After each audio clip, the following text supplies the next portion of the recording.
সর্বপ্রয়োজন অবতার ও সার শিরোমণি শ্রী শ্রী শচীনন্দন নদিয়া বিহারী শ্রী গৌর হরি প্রেম চিন্তামণি দাতা শিরোমণি পরম কারণী পরম দয়াল অক্রোধ পরমানন্দ শ্রী শ্রী নিতাই চাঁদের মহা অনুকম্পায় শ্রী শ্রী গান্ধার্বিকা গিরিধারী অহেতুকী করুণায় আজ ভক্ত গৃহশ্রী অঙ্গনে পরম সুমঙ্গল মাঙ্গলিক ভাগবতী ও ভক্তি যজ্ঞের অমৃত যজ্ঞের শুভারম্ভে অস্মদীয় পরমারাধ্য জীবন সর্বস্ব জীবন ধন প্রাতঃস্মরণীয় পরম বন্দনীয় শ্রী শ্রী গুরু মহারাজের পাবন চরণারবিন্দে পরার্ধ কোটি দণ্ডবত প্রণতি। আজকের এই মাঙ্গলিক ভাগবত যজ্ঞে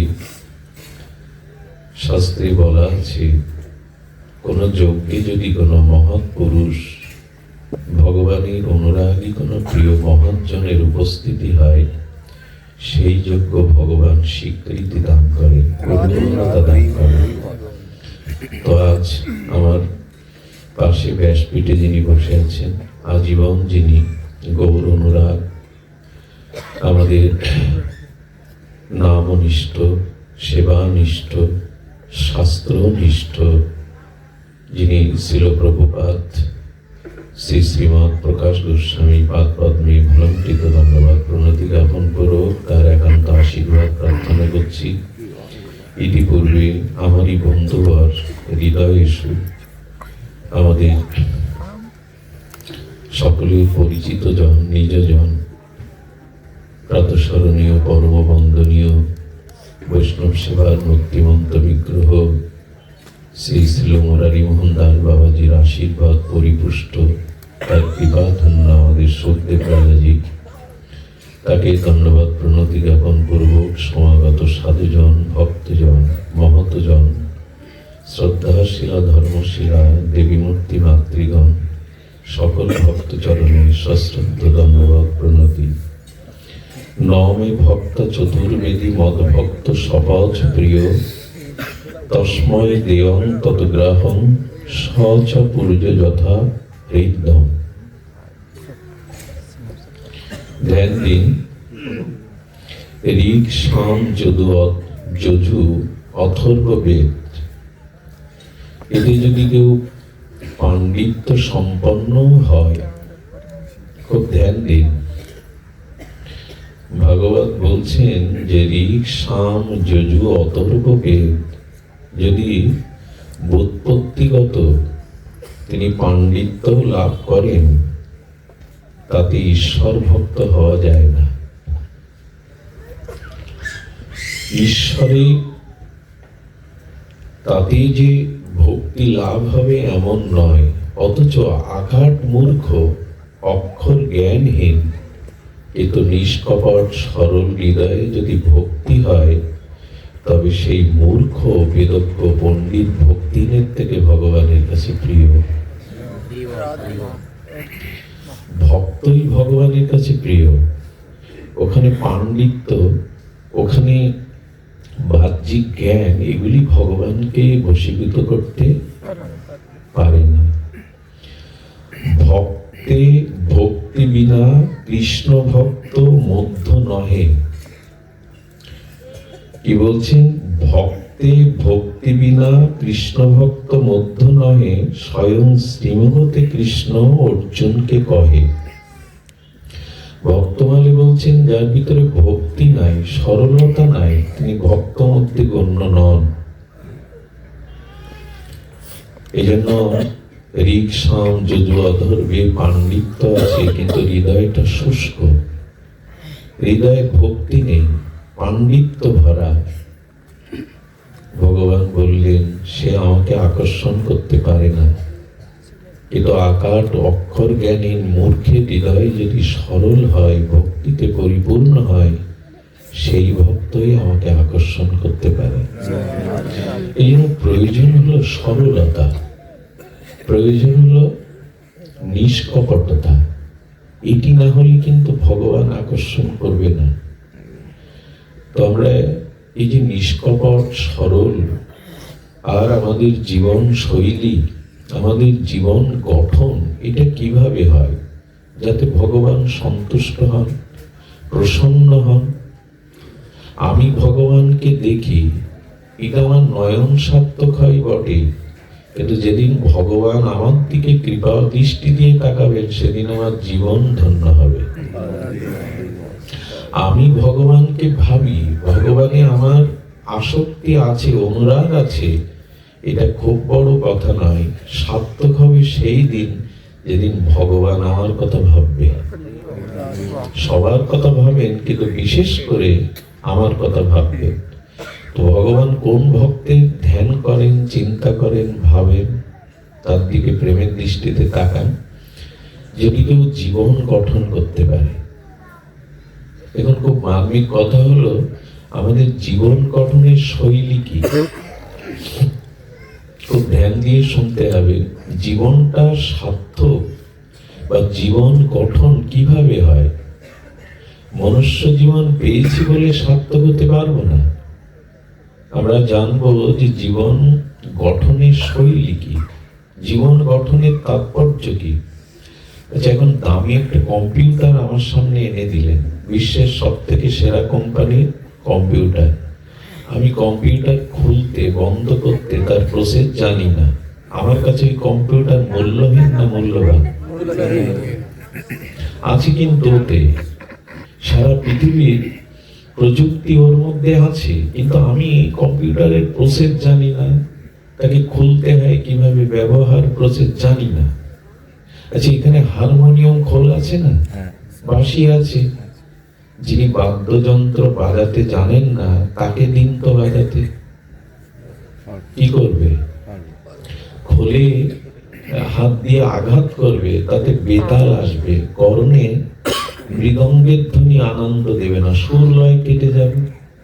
অর্থাৎ খোল বা বাদ্যযন্ত্র সেতারটা তার বেঁধে নিতে হয়তো, তার বেঁধে না দিলে সেতারের মূর্ছনায় মোহিত হওয়া যায় না। আমার বলবার উদ্দেশ্য কি, হারমোনিয়াম, বাঁশি, বাদ্যযন্ত্র আছে, কিন্তু তাকে বাজাতে জানতে হবে, রাগ রাগিনীর অনুরাগী বাজাতে হবে, তবেই তো সার্থক হবে এই বাদ্যযন্ত্র। কম্পিউটার না চালাতে জানলে কত দামি হোক, আমার কাছে মূল্যহীন। আচ্ছা, বীজ আছে, বীজকে আশ্রয় দেওয়ার জন্য উর্বর ভূমি বা মাটি আছে, বাতাস আছে, শীতল স্বচ্ছ জল আছে, সূর্যের কিরণ আছে, চন্দ্রের চন্দ্রিমা আছে।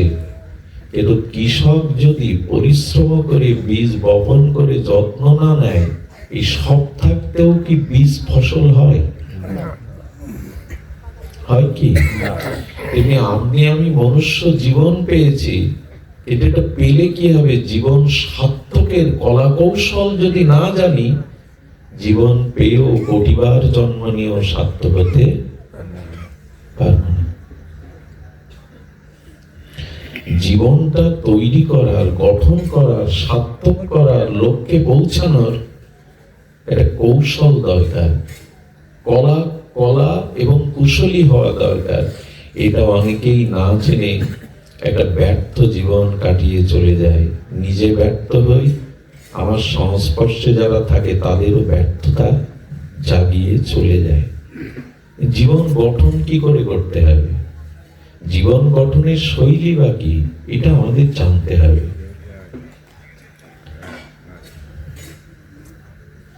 এটা আমাদেরকে জানতে হবে। জীবন গঠনের শৈলী যদি না জানি, জীবন গঠন আমরা করতে পারবো না।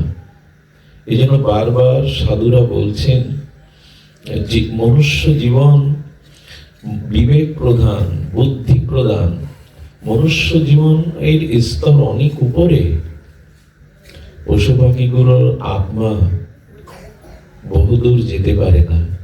শুকর কুকুর গুলো মরে গেলে ওদের আত্মায় ভূলোক ছেড়ে ভূলোকে, কার উদ্যলোকে যেতে পারে না।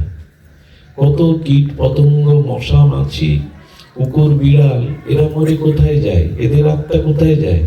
এদের ঊর্ধ্বগতি হতে পারে না।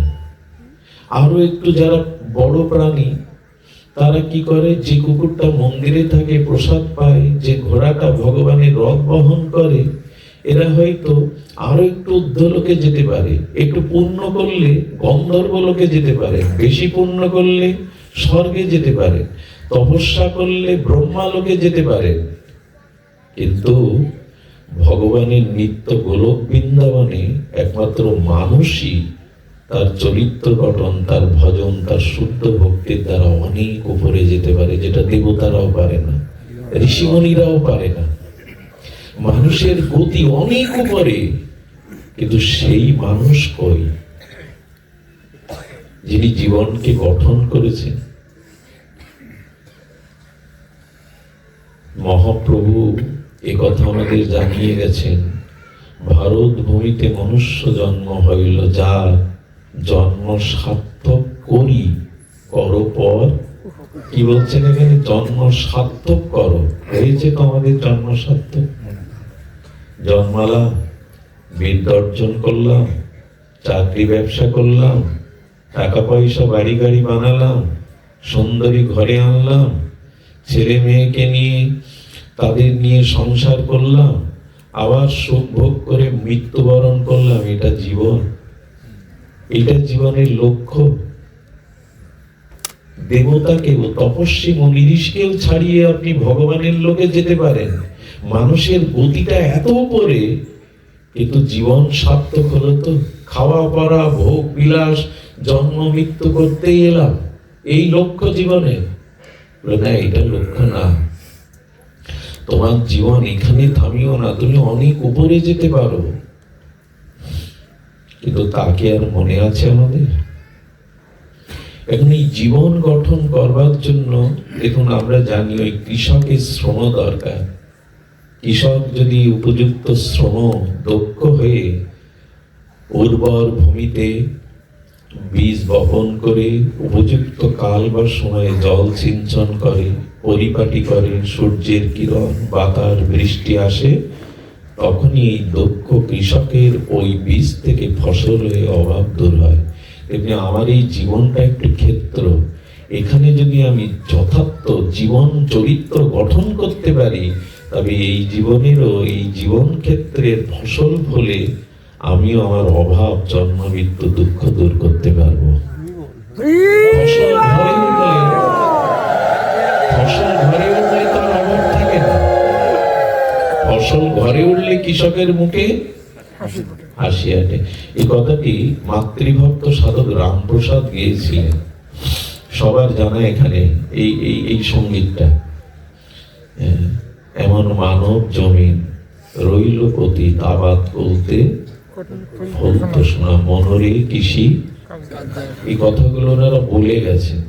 তোমার এই জন্মটা, মনুষ্য জন্মটা মানব জমিনের মতো। এই যদি আবাদ করতে পারো, একে গঠন করতে পারো, তাহলে এর দ্বারা কি হবে?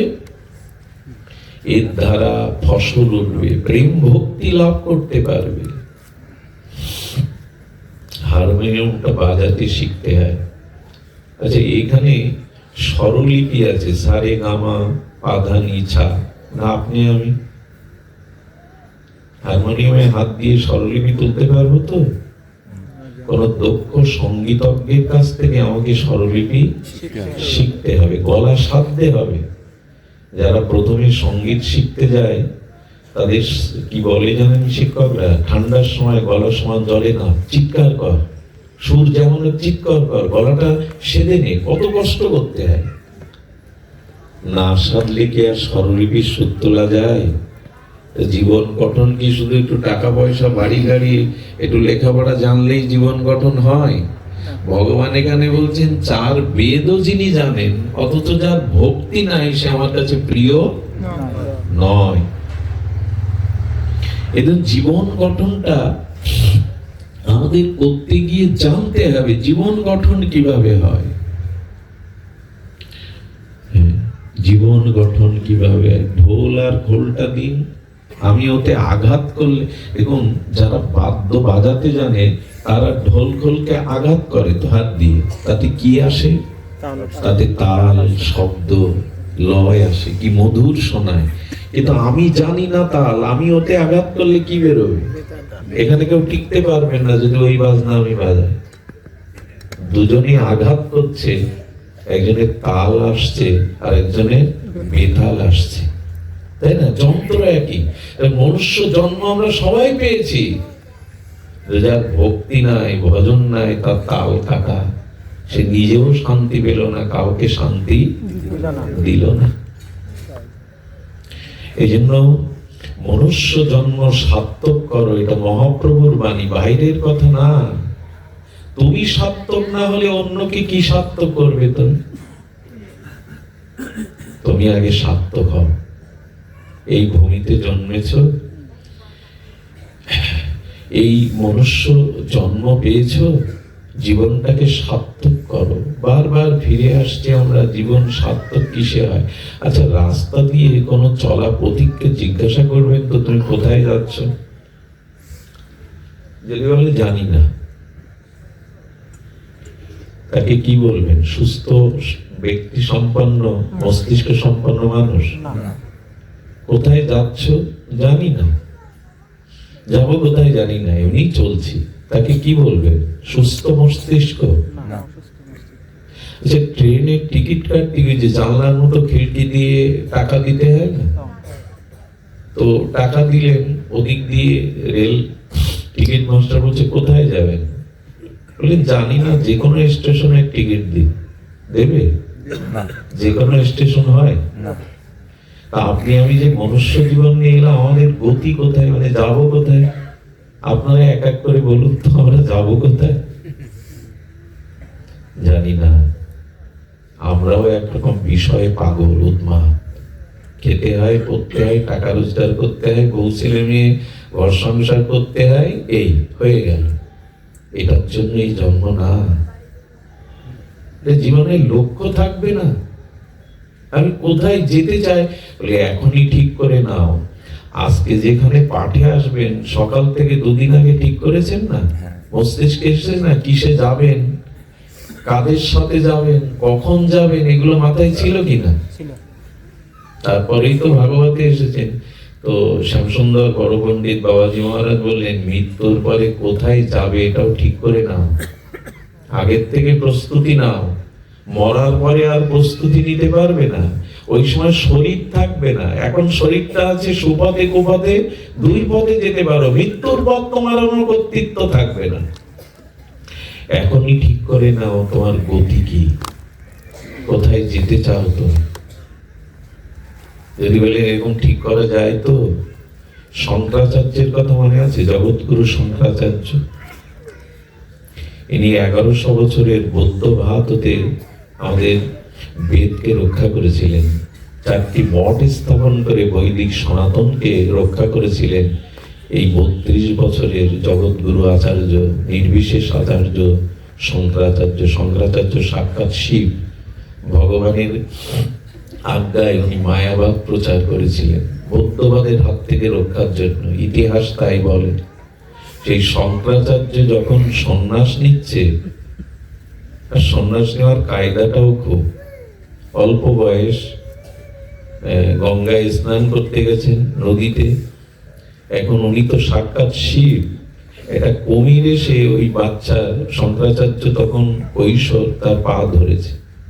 স্বচ্ছ জলে কুমিরটাকে দেখে মা চিৎকার করে উঠেছে, একমাত্র নারীর ধন, একমাত্র জীবনের জীবন ওই সন্তান। শঙ্করাচার্য বলছেন, মা কুমির আমাকে ছেড়ে দেবে তুমি সন্ন্যাসের অনুমতি যদি দাও।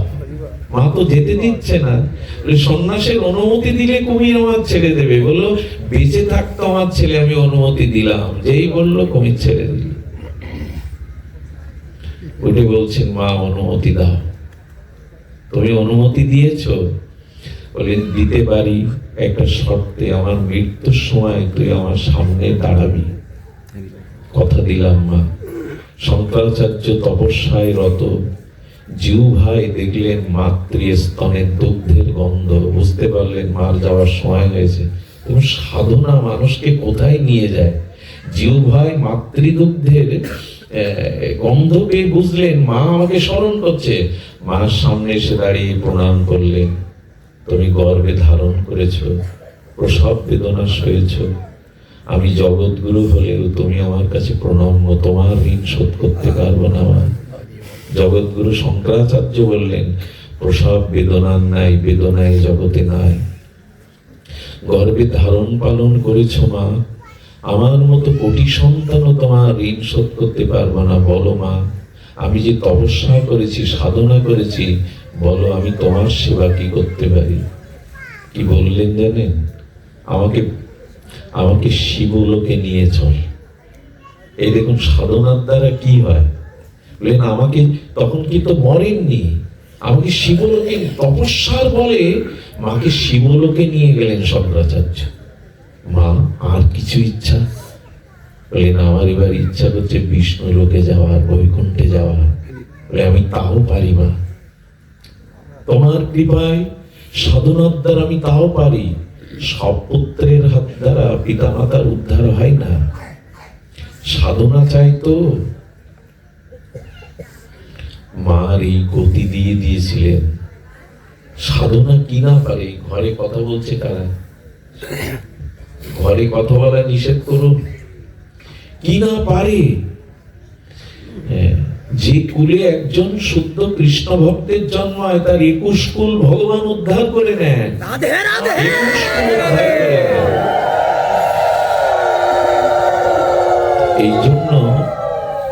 এই জন্য জীবন গঠন চাই, এমনি এমনি হয় না। আপনি মৃত্যুর পরে কি গতি হবে এখন ঠিক করে নিন। পাঠে আসবেন বলে আগে থেকে পরিকল্পনা করেছেন, জীবন গঠনের পরিকল্পনা কি? মৃত্যুর পরে কোথায় যাব আমরা? মায়ার চক্রে পাক খাই আবার শুকর কুকুর জন্ম নেব না তো।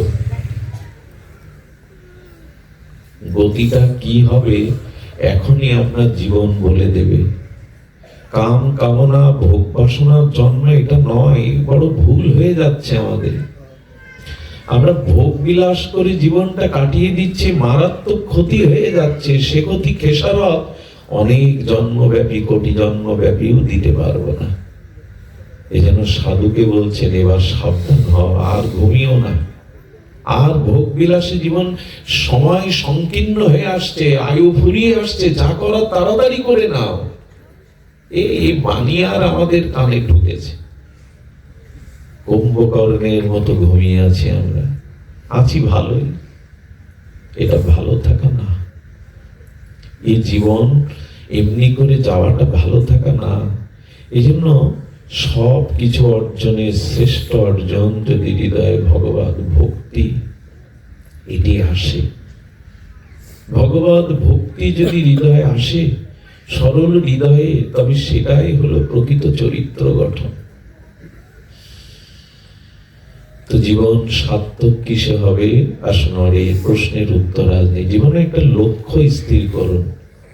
লক্ষ্য স্থির না করলে পৌঁছানো যাবে না। সেই লক্ষ্যটা আর কিছু নয়, ভগবত প্রেম প্রাপ্তি, ভক্তি প্রাপ্তি। এই হলো জীবনের অন্তিম লক্ষ্য। মুক্তি প্রাপ্তি নয়, সাযুজ্য সারূপ্য নয়। হ্যাঁ, ভগবানের সেবা প্রাপ্তি, আর সেবা থেকেই আসবে প্রেম প্রাপ্তি। শ্রীধরকে মহাপ্রভু বলছেন বর্ণাম।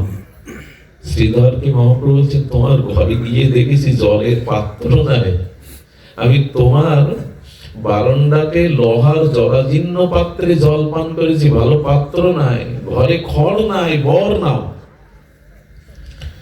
বর নাও। বলে তোমার চরণ ছাড়া ইহকাল পরকাল কিছুই চাই না, কিছুই চাই না। এত যদি তোমার বর দেওয়ার ইচ্ছা থাকে তো এই বর দাও, জন্মে জন্মে যেন তোমার সাথে, তোমার লীলাতে এসে এই খোড় থোলা মোচা বেচতে পারি। আর তুমি এমনি করে আমার কাছ থেকে এগুলোকে কেড়ে কেড়ে নিতে পারো।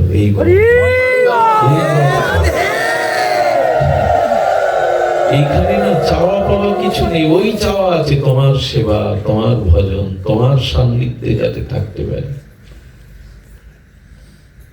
এইটুকু। তো এই ভক্তি লাভের প্রথম ক্ষেত্রটা কোথায়? যেখানে গেলে ভক্তি হবে খুব মন দিতে হবে, কথাগুলো কণ্ঠস্বর হচ্ছে না, সাইনাসে সব দিতে আটকানো, একটু কষ্ট হলেও শোনো, কষ্ট করে শোনো। সেটি হলে প্রথম যে ক্ষেত্রে দাঁড়ালে, বীজটা তো একটা ক্ষেত্রে বপন করতে হবে, তো সেই ক্ষেত্রটা হলো সাধু সঙ্গরূপ পাবন ভূমি। শব্দটা কি বললাম? সাধু সঙ্গরূপ পাবন। পাবন মানে যেখানে গেলে পবিত্র হওয়া যায়, অতীত থেকে উদ্ধার হওয়া যায়। একটি হলো পাবন ভূমি, আর একটি হলো অপাবন ভূমি। দেবর্ষিবাদ নারদ, ওনার সামনে কথা বলতেও ভয় হয়, উনি যে স্তরের আলোচনা করেন তা আমার মতো মূর্খ কোটি জন্মেও অনুধাবন করতে পারবেন। উনি যেন ক্ষমা করেন, এই বালকের বাচাল কথা উনি যেন ক্ষমা করেন। ধৈর্য ধরে উনি আছেন অসুস্থ শরীরে, আমরা কথা পড়ি, উনি অনেক উপরে তত্ত্ব বলেন, ভালোও লাগে। কিন্তু আমরা এত সাধারণ, আমরা এমন ভাবে জীবনযাপন করছি, আমাদের একটু প্রথম থেকেই শুরু করতে হয়। এই জন্য উনি যেন ক্ষমা করেন। লক্ষ্য রেখে শুনুন, পাবন ভূমি আর অপাবন ভূমি। খুব মার্মিক একটি কথা হলো, পাণ্ডবরা যখন বনবাসে যায়, সাথে কুন্তিমাও ছিল। শুনলে অবাক হবেন যে কুন্তিমার চিত্ত সর্বদা ভগবানের ধ্যানে, ভগবানের পবিত্র লীলা ভাবনায় ভাবিত থাকত। কুন্তি তো সাধারণ না। তো বনবাসে এক জায়গায় নগরে যেতে যেতে কুন্তি থমকে দাঁড়িয়ে গেলেন। ওই মাটিতে পা দেওয়ার সাথে সাথে পাটা যেন আটকে গেল। কুন্তি দেবী আর পদচক্রমানে চলতে পারছেন না। অনেক দূরে যুধিষ্ঠির মহারাজ বলছেন, মা তুমি দাঁড়িয়ে পড়লে কেন, আসছো না কেন? তখন মাকে কারণ জানার জন্য যুধিষ্ঠির একা চলে এলেন, চার ভাইকে রেখে, দ্রৌপদীকে রেখে। বলছেন, যুধিষ্ঠির তুমি তো ধর্মরাজ, তোমাকে বলি, এই মাটিতে পা দেওয়ার সাথে সাথে আমার এত শুদ্ধ হৃদয়, এত পবিত্র হৃদয়, একটু কলুষতা এসে গেছে। বলে, মা কি কলুষতা? বললেন, আমার ভিতরে এমন কলুষতা এসেছে যেটা বর্ণনার মতো নয়, আমার ভিতরে কাম জেগে যাচ্ছে। চিন্তা করতে পারেন? যুধিষ্ঠির মহারাজ বললেন, মা তুমি এগিয়ে চলো, আমি আসছি। মার চিত্তে এই ভাবনা জাগাতে যুধিষ্ঠির মহারাজ, ধর্মরাজ বিস্ময় প্রকাশ করে ওখান থেকে কিছুটা মাটি খুঁড়ে নিলেন।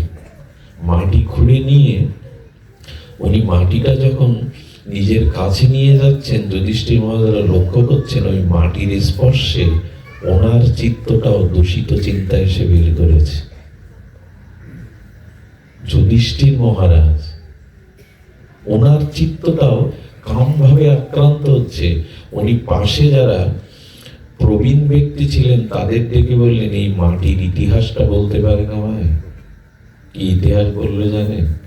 দুইজন অসুর প্রকৃতির লোক একটি রমণীকে ভোগ করবে বলে দুজনের মধ্যে আর যুদ্ধ ধস্তাধস্তি করে দুজনেই এখানে প্রাণ রেখেছিল। ওই মহিলাকে ভোগ করবে বলে ওই মাটিটা ওদের স্পর্শের তরঙ্গ, ওদের স্পর্শের কণাগুলো এই মাটিতে রয়ে গেছে। দেবর্ষি পাদ নারদজি ঘুরতে ঘুরতে এক জঙ্গলে গিয়ে এক সরোবরের পাশে গিয়ে দেখে ওনার মন, দেহ, পা কোথাও যাচ্ছে না। ওনার মনে আপনি থেকেই ভগবানের ধ্যান আসছে, চিন্তা আসছে। একে বলে পাবন ভূমি। কি বললাম? একটা পাবন ভূমি, একটি অপাবন ভূমি। এই পৃথিবীর মধ্যেই তো নবদ্বীপ বৃন্দাবন, ওইখানে গেলে কি বাড়ির মাটির মতো মনে হয়? নবদ্বীপের ধুলো শ্রীবৃন্দাবনের রেণু কি আমাদের দেশের ধুলোর মতো মনে হয়? এই তো পৃথিবীর মধ্যে। এখন আমাদের মন শুদ্ধ হবে কোন ভূমিতে গেলে? কি বললাম? ভূমি কয় প্রকার? পাবন ভূমি, অপাবন ভূমি।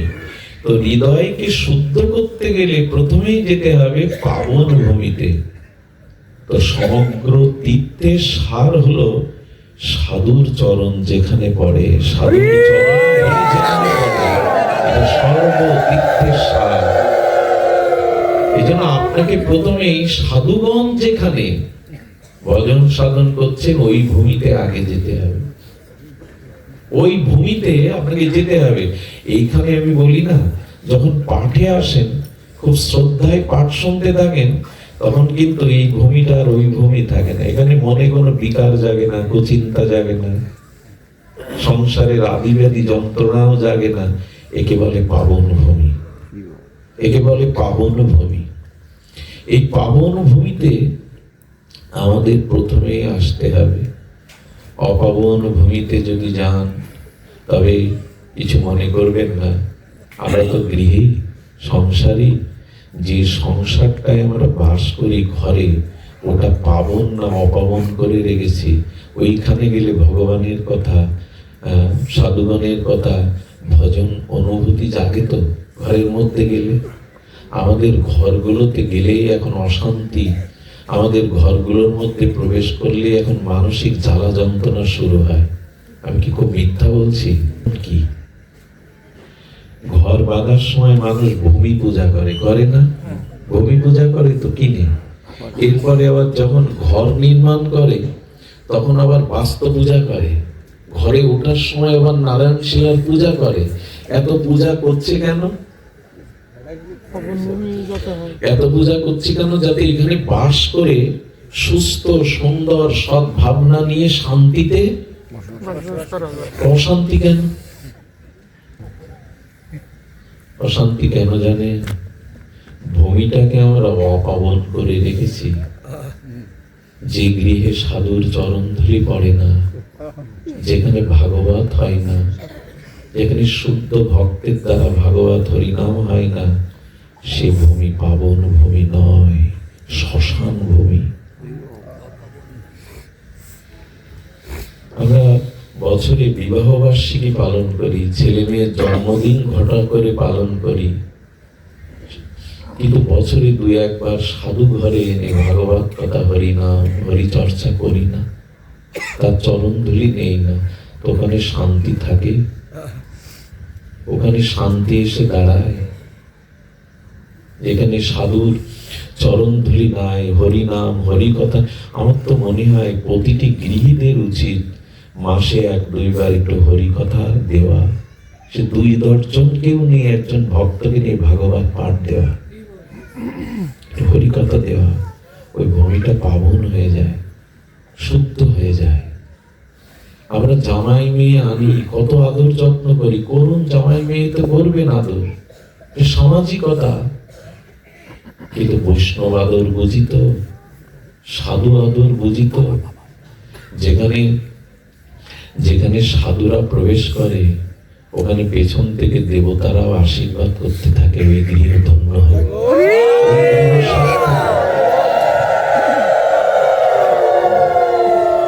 একটা কথা বললে, কদিন ধরে কথাটা খুব বলছি আমি, কথাটা বাবাকে শোনায়। শুদ্ধ কৃষ্ণ ভক্তের দুয়ারে শান্তি পাওয়ার জন্য দেবতারা এসে দাঁড়ায়। শুদ্ধ কৃষ্ণ ভক্তের, প্রেমিক ভক্তের দুয়ারে মাঝে মাঝে দেবতারা শান্তি পাওয়ার জন্য এসে দাঁড়ায়। ভক্তের এমন মহিমা। বাড়িতে সাধুগুরু চরণ ধুলি আনো, কিছু মনে করবে না। গ্রামের মেম্বারও যদি বাড়ি আসে, পাখা শীতল জল খাওয়ার ছোটাছুটি পড়ে যায়, সাধু আসলেই মর্যাদাটা দেন তো। এই জন্য সাধুদের, সাধু প্রীতি, বৈষ্ণব প্রীতি কেমন জানেন? একবার এক মেয়ের বিয়েতে হরেক রকম মিষ্টি তৈরি করা হয়েছে। কারণ মিষ্টিগুলোর দায়িত্ব দিয়েছেন এক আত্মীয়কে, সে আবার বৈষ্ণব। সে কি? সে বৈষ্ণব। আর তরে তরে গোলাপ জাম, এরকম অনেক মিষ্টিগুলো সাজানো দেখে, মিষ্টিগুলোর চেহারা দেখে বলছে যত সব বিষয়ী লোক এসে খেয়ে যাবে। এই জগতে যত উত্তম বস্তু তার ভোগ্য 2 জন। কথাটা আবার কষ্ট পাবেন না কেউ। জগতে যত উত্তম বস্তু তার ভোক্তা 2 জন, এক ভগবান আর এক বৈষ্ণব সাধুগণ। এরাই ভোক্তা, এদেরকেই উত্তম বস্তু দিতে হয়, ভগবানকে এবং ভক্তকে। পরিণাম কি হয় জানেন? বাবা মার শ্রাদ্ধ করছেন, লাখ লাখ টাকা খরচ করে ডেকোরেটর এনে ক্যাটারিং এনে খেতে দিচ্ছেন, কোথাও না কোথাও দোষ দিতে দিতে চলে যায়, আগে বসতে দেয়নি। এত বড় আয়োজন করার কি দরকার যদি পেছনে বসতে হয়, দেরি করতে হয়, এটা হয়নি তা হয়নি, কি করলেন আপনি? বিষয়ী লোককে একটা লোক প্রায় বাড়ি খেয়ে বেড়াতো, খেয়ে বেড়ালে তার আবার ওই দোষ ধরবার অভ্যাস। যাদের দোষ দেখা একবার অভ্যাস হয়ে গেছে, সপ্তাহতেই দোষ দেখে। একবারই গেছে, কৃপণ আর কৃপণ, কেমন খেলে গো? বিষয়ী লোকের খেতে দিলে কি হয়, কেমন খেলে গো? এই কৃপণ কৃপণ, তেল মশলা কিছুই দেয়নি, বাঘা কৃপণ। আর এক জায়গায় তেল মশলা দিয়েছে বটে, তবে অতিরিক্তও দিয়েছে, আয়োজনের কোনো ঘাটতি রাখেনি। বলে এখানে কেমন খেলে? বললেন না, মনোমত হয়নি, সব বেশি বেশি দিয়ে ফেলেছে, দোষ একটা বের করবে। আর এক জায়গায় না পরিপূর্ণ সেবা হয়েছে, পরিপূর্ণ, সেখানে দোষ ধরবার মতো কিছু নেই। বলে আজ কি হলো? অত ভালো ভালো না। এর মানে বিষয়ী লোককে খেতে দেবেন দেখে, সাধুগণকে কলা পাতায় মাটিতে বসতে দিলেও পাওয়ার আগে কি বলে জানেন? প্রসাদে গোবিন্দে নাম ব্রহ্মণে বৈষ্ণবে, ভগবানকে নিবেদন করে। আর কি প্রার্থনা করে?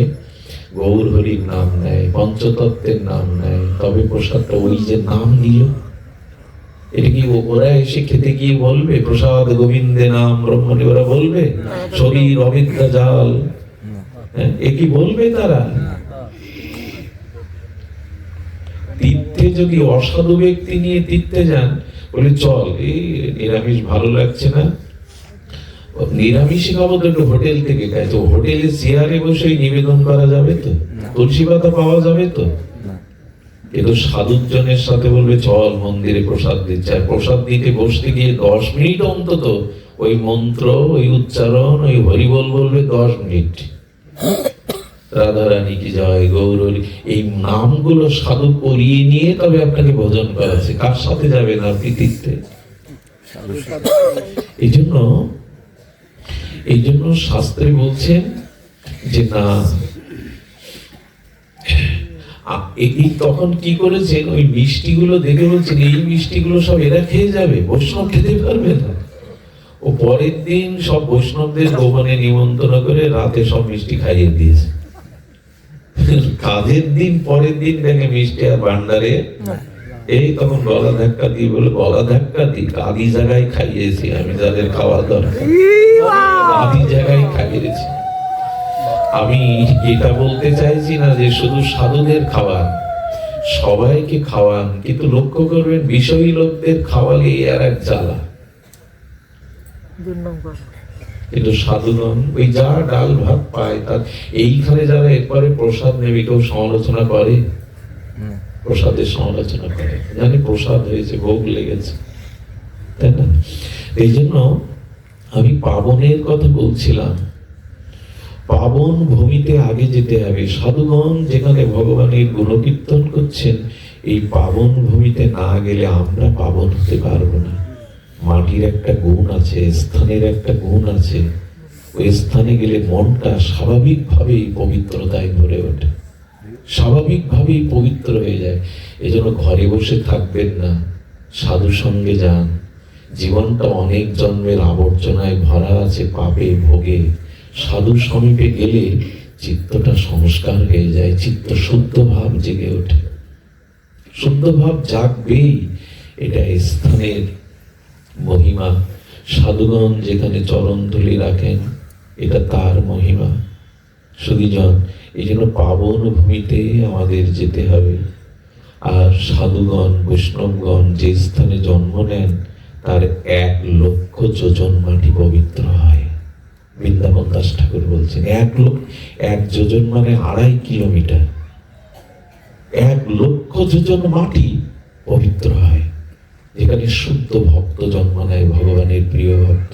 কতগুলো গাল গল্প ভাববেন না, কলির ব্যাস অবতার বৃন্দাবন দাস ঠাকুর বলছেন ওইখানের হাওয়াটাও পবিত্র হয়ে যায়, এখানে শুদ্ধ ভগবানের ভক্তের আবির্ভাব হয়। এজন্য আমাদের অদ্বৈত আচার্যের নিবাস কোথায় জানেন? সুনামগঞ্জে, সিলেটে।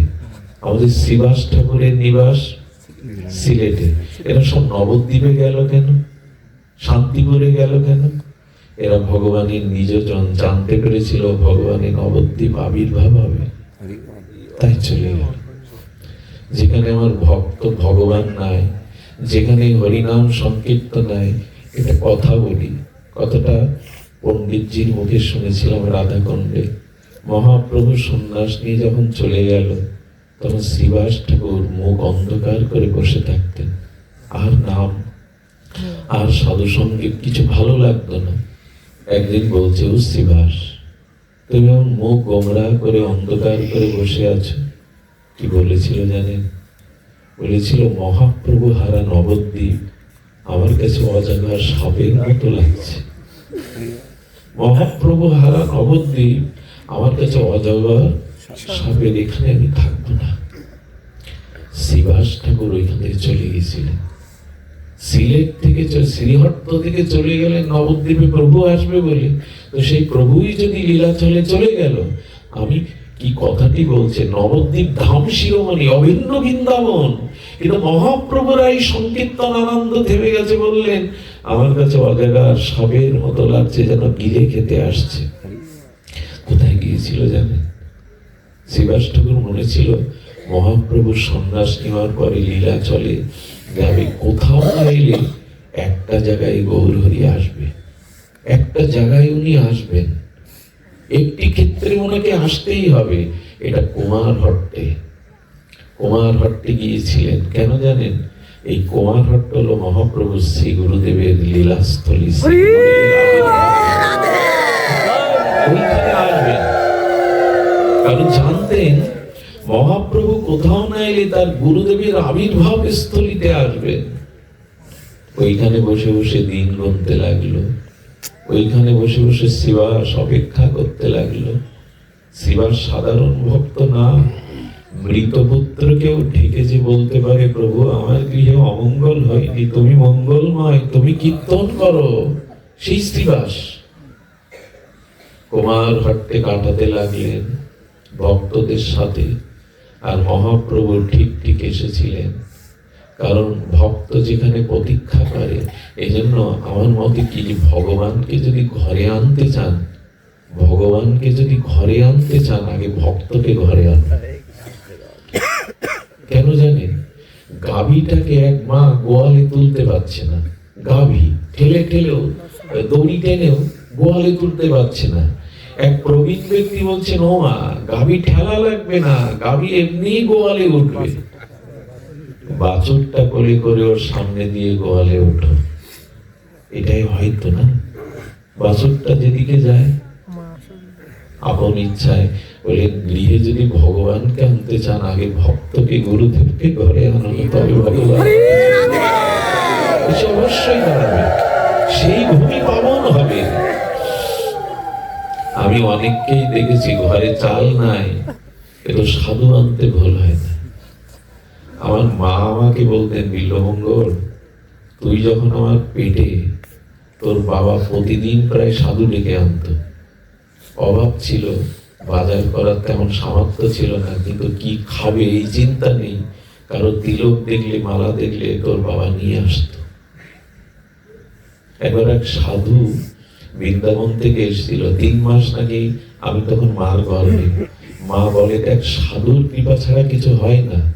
আমি একসময় বলতাম, মা, আমি হারমোনি বাজানো শিখিনি, কিন্তু আমি ভজন করতে পারি কেন, হরি কথাটা স্বাভাবিকভাবে বলতে পারি কেন, কারণ কি?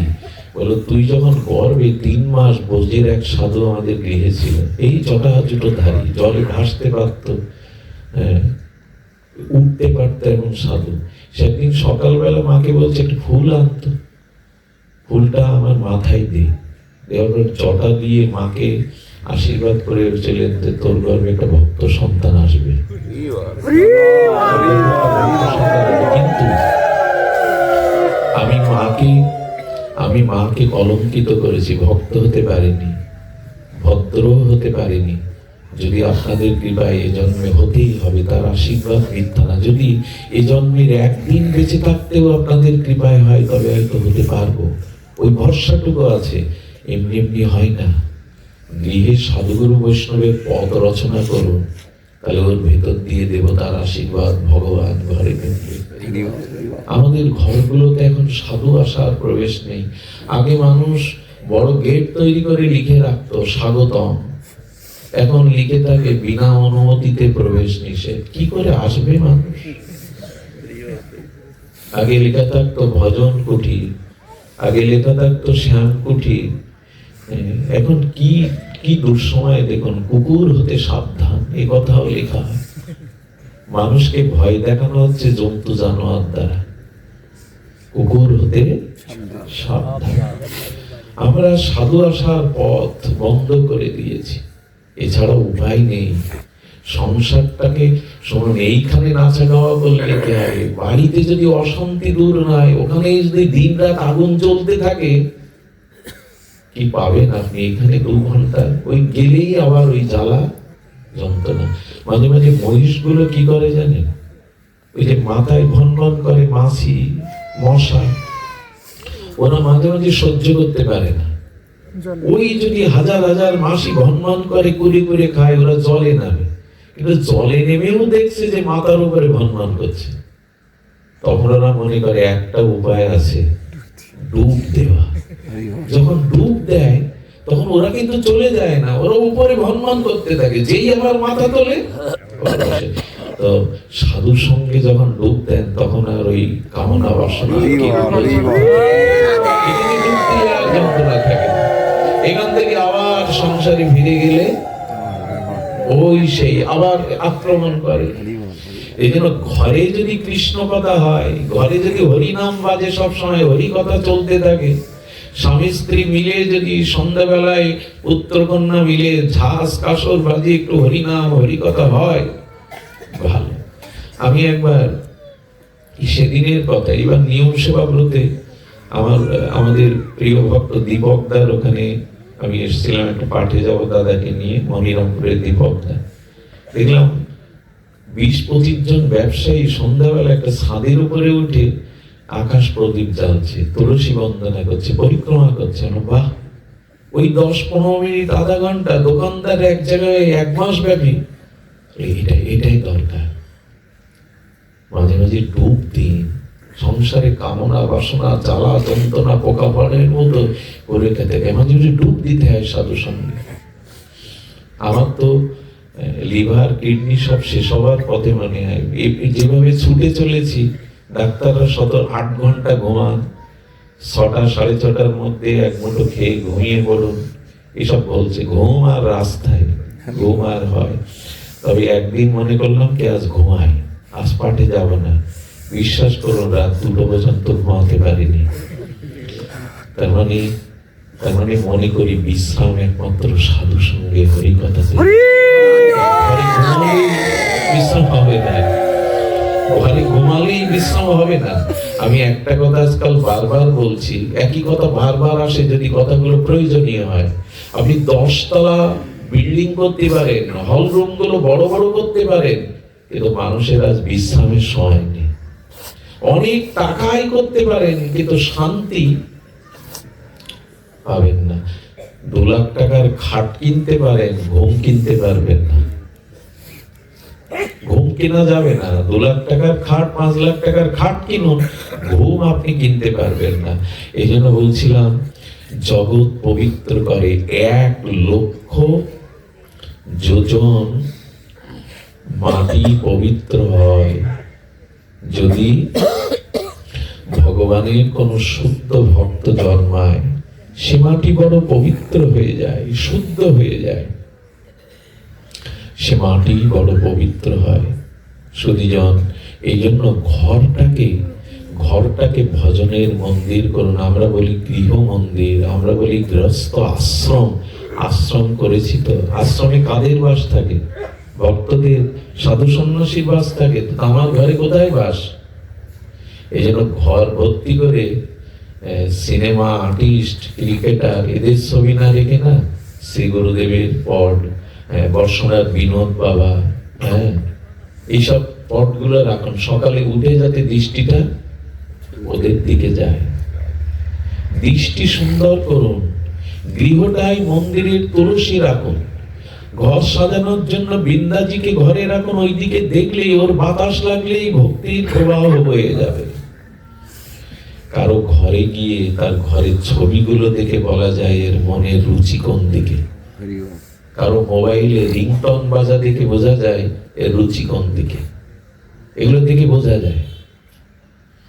কারো ঘরে ঢুকলেই বোঝা যায় যে এর রুচি কোন দিকে, ঘরের আসবাবপত্র দেখেই বোঝা যায়।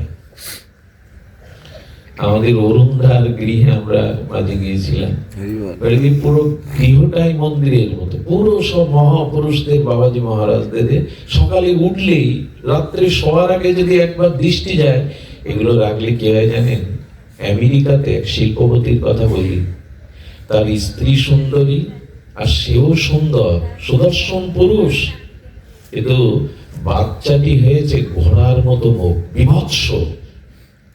ডাক্তারের কাছে যাওয়ার পরে, মনোবিজ্ঞানী ডাক্তারের কাছে যাওয়ার পরে, ডাক্তার এরকম হয়ে কেন জন্ম হলো? ইনি মনোবিজ্ঞানী বললেন, আপনার ঘরে কোনো ছবি আছে? বলে হ্যাঁ, ঘর ভর্তি ঘোড়ার ছবি। মানে উনি ঘোড়ার সাবার করেন, ঘোড়ার ওই রেস টেস খেলতেন, ঘোড়ার ছবি। ওই শিশু জন্মের সময় ওই ছবির চিত্রটা তার চিত্তে আক্রান্ত হয়।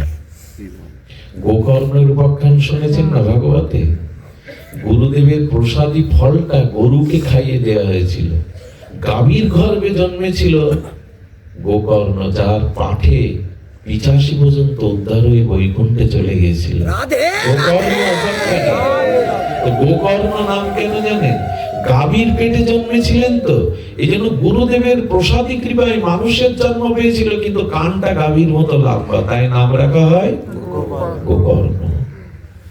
ঘরে উল্টো পাল্টা ছবি রাখতে নাই, নায়িকার ছবি রেখে আর প্লেয়ারদের ছবি রেখে কি করবেন আপনি? এই জন্য কারো ঘরে গেলে, কারো সঙ্গীত কি জাতীয় সঙ্গীত শুনে সব দেখলে বোঝা যায় তার রুচি কেমন।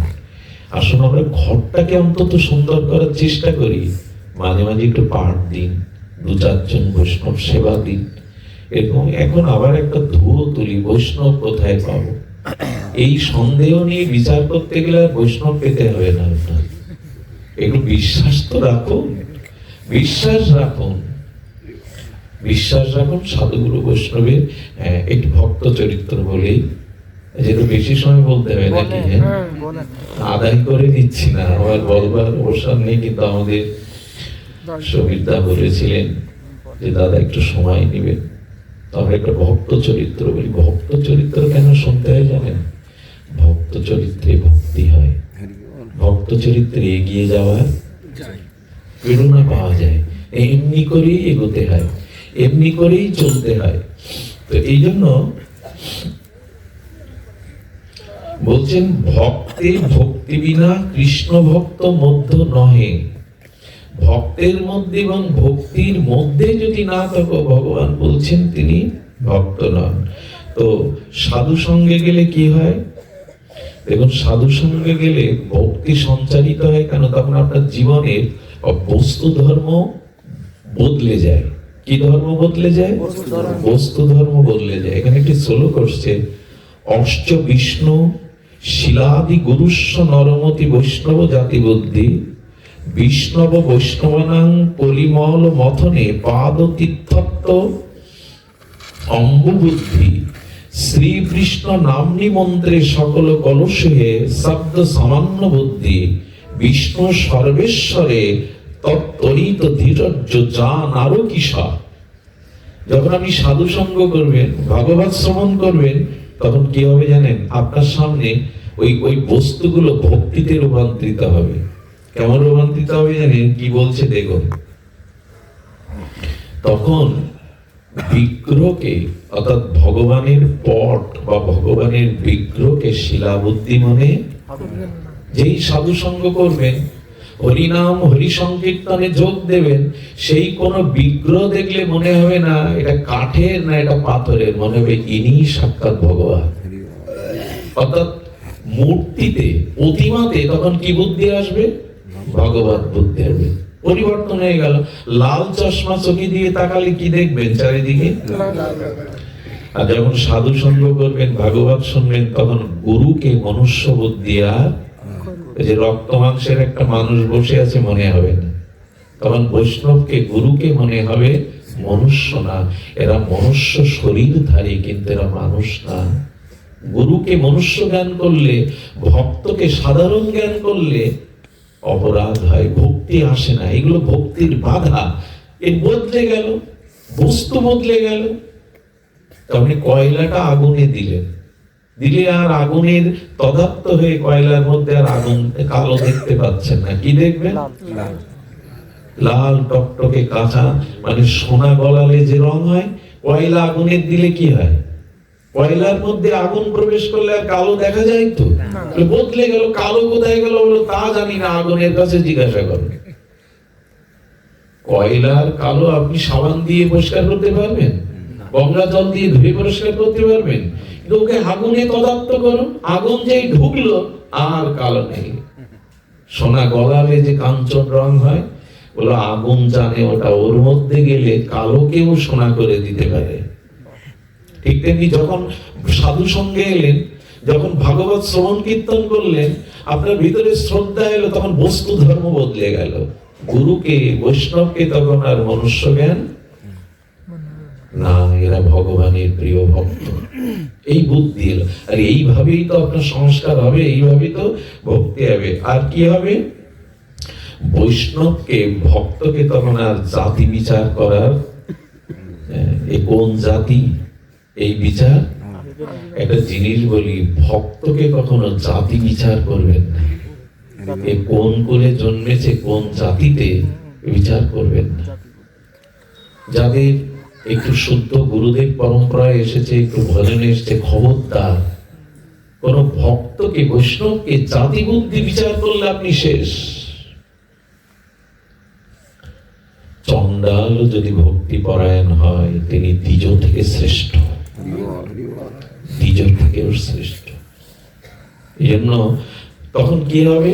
আর জাতি বুদ্ধি থাকবে না। আর কি বলছেন? যে চরণামৃতকে তখন আর জল বুদ্ধি হবে না, প্রসাদকে তখন অন্ন বুদ্ধি, খিচুড়ি খাবো না, খিচুড়ি ভালো স্বাদ হয়নি, তখন আর এই বুদ্ধি হবে না, ওটা প্রসাদ বুদ্ধি হবে। আর তুলসীকে সাধারণ বৃক্ষ মনে হবে না, ভক্তি দেবী মনে হবে, দেখলেই মাথা নত হবে, ভক্তি দেবী মনে হবে।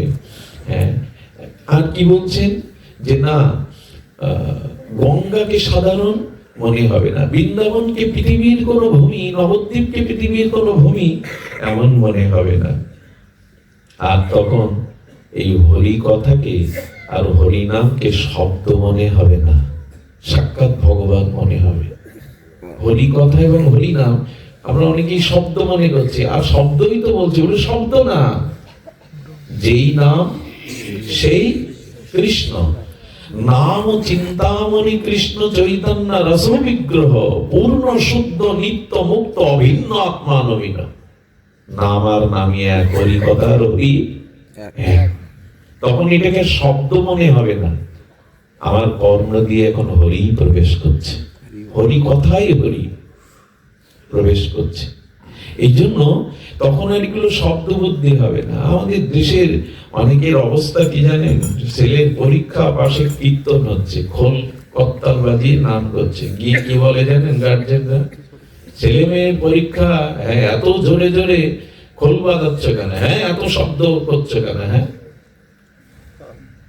এগুলো শব্দ। এগুলো তখন মনে হবে হরিনামকে, মৃদঙ্গকে মনে হবে শব্দ মাত্র, এগুলো শব্দ নাই। তখন মৃদঙ্গকে মনে হবে নিত্যানন্দ স্বরূপ, বাঁশিকে মনে হবে রাধা নামের স্বরূপ। এই বোধ বদলে যাবে, বোধ বদলে যাবে। একটা জিনিস শুনুন, যদি প্রসাদে অন্ন বুদ্ধি, হরিকথাতে হরিনামে শব্দ বুদ্ধি, বৈষ্ণবে জাতি বুদ্ধি, আর যদি চরণামৃতে জল বুদ্ধি, বিগ্রহতে প্রতিমা বা শিলা বুদ্ধি, তুলসীতে সাধারণ বৃদ্ধি মনে হয়, গুরুকে সাধারণ মনুষ্য, বৈষ্ণবকে সাধারণ মনুষ্য জ্ঞান হয়, সে মানুষ মহাপাপী হয়ে চণ্ডালের রূপ নেয়। খুব সাবধান। সাবধান কেন বলছি না, যখন সাধু সঙ্গ করবেন, ভগবত সঙ্গ করবেন, তখন এমনি করে এই জিনিসগুলো বদলে যাবে। আপনার জীবন এই অপরাধ থেকে, পাপ হতে আপনি মুক্ত হবেন। ধীরে ধীরে আপনার মধ্যে এই ভক্তি প্রবেশ করবে। চলুন আমরা ভক্তের চরিত্র শুনি। ভক্ত নরসিংহ মেহতা, ইনি গুজরাটকে পবিত্র করেছিলেন। একটু ভুল হলো, গুজরাট না, সারা পৃথিবীকে পবিত্র করেছিলেন। কি নাম বললাম? ভক্ত নরসিংহ। এই ভক্তমালে এই চরিত্রগুলো পাবেন। আর প্রিয়াজির টিকা যদি পড়েন, তাহলে আমি যা বলছি টিকাটা অনেকেই ভক্তমাল কিনে বলেন, বাবা আপনি যা বলেন তা তো পাই না হতে। এই ভক্তমালের টিকা আছে, প্রিয়াজি গোস্বামী লিখেছেন। ওই টিকা পড়লেই এটা পূর্ণাঙ্গতা আপনি তখন পাবেন। তো প্রিয়াজি মহারাজ লিখছেন, নরসিংহ মেহতা তিনি এলেন। তিনি যখন এলেন তখন ওই ভূমি অত পবিত্র ছিল না, ভজন মহিমায় প্লাবিত ছিল না। নরসিংহ মেহতা ভগবানের প্রিয় একজন শুদ্ধ ভক্ত। গুজরাটের ভূমি তখন এত পবিত্র না, শুদ্ধ না। নরসিংহজি এসে ভজন করতেন, সকালবেলা হরিকথা পরিবেশন করতেন, আর বিকালে ভগবানের শিবগৃহে ভজন করতেন বিভিন্ন রাগ রাগিনী দ্বারা। আর এই যখন মানুষ দলে দলে আসতে লাগলো, তখন এক শ্রেণীর মানুষ আবার নরসিংহ ভক্তদের পেছনে শত্রুতা বেশি হয়, সাধুদের পেছনে শত্রুতাটা বেশি হয়। তখন ওদের কাছে আর কেউ যেতে লাগলো না, মানুষের ভিড় লাগতে লাগলো, ওখানে ভজন হয়, হরিকথা হয়। আর উনি মানুষকে পাবন করার জন্য এই হরিনাম হরিকথা ভজন করে জীবকে উদ্ধার করতে শুরু করলেন। এক শ্রেণীর যারা মাদুলি, তাবিজ, ঝাড়ফু এইসব করতো, আমাদের দলে তো লোক আসে না। তো এরাই শত্রুতা করে কি করলো, তখন সম্রাটের কাছে, মুসলিম সম্রাট, তার কাছে গিয়ে, মুসলিম না হিন্দু সম্রাট গুজরাটে, তো মহারাজের কাছে গিয়ে বললেন, এই লোকটা মানুষকে ভুল পথে চালিত করছে, সনাতন ধর্ম থেকে এই মানুষটা মানুষকে অন্য পথে চালিত করছে। বলে কি করে? সকালবেলা ভাগবত পাঠ করে। বলি তো ভালো কথা, মানুষকে ভাগবত জ্ঞান দেয়, তোমরা তার বিরোধী কথা বলো। ওর জন্য বিরোধ না, বিকেল বেলায় ঠাকুরের গলে মালা এনে পরায়, আর ভজন করতে করতে ওই মালা দুলে উঠে ওনার হাতে এসে পড়ে। এতে লোক জয়ধ্বনি হরিধ্বনি দিয়ে ওনার পেছনে হাজার হাজার লোক ছুটতে থাকেন। তো মালা কেটে পড়ে কেন? ওনার খুব বুদ্ধি, সরু সুতোর মালা তাই দেন, কিছুক্ষণ গলের ভার হয়ে থাকলে আর ভারী ভারী ভুল দেন, তাতে কিছুক্ষণ পরে সরু সুতা কেটে যায়। কি যুক্তি দেখুন! মানুষের মনে যদি অসৎ ভাব না থাকে, তো সুন্দরেও সে অসুন্দর দেখতে শুরু করে।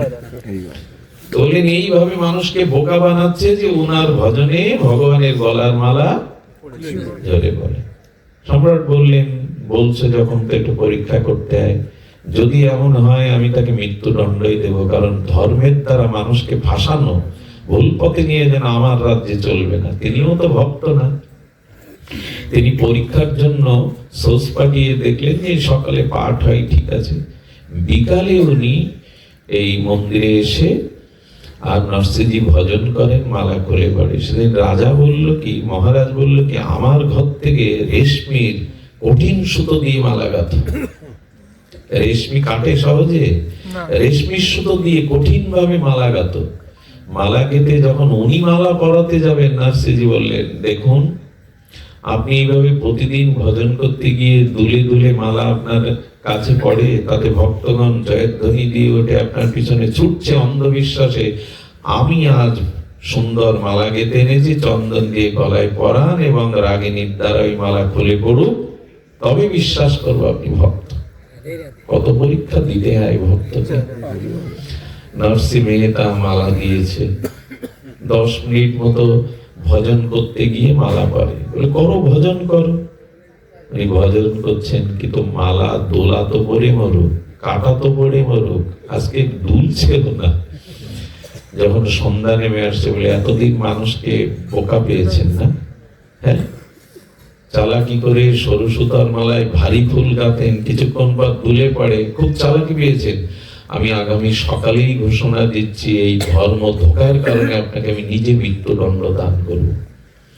ভক্ত কখনো প্রতিকূল অবস্থায় ভগবানের কৃপা বঞ্চিত হয় না। মনে মনে ভাবছেন, আবার কি লীলা শুরু করলে তো, আমার মরতে ভয় নাই ঠাকুর, তোমাকে কেউ কটু কথা বললে আমার খুব খারাপ লাগে, তোমাকে কেউ মিথ্যা বললে আমার খুব কষ্ট হয়, ঠাকুর এইটা হতে দিও না। আমি মরি, আমার মতো কত জীবন মরলে ক্ষতি নেই, তোমাকে কেউ যেন কটু কথা না বলে।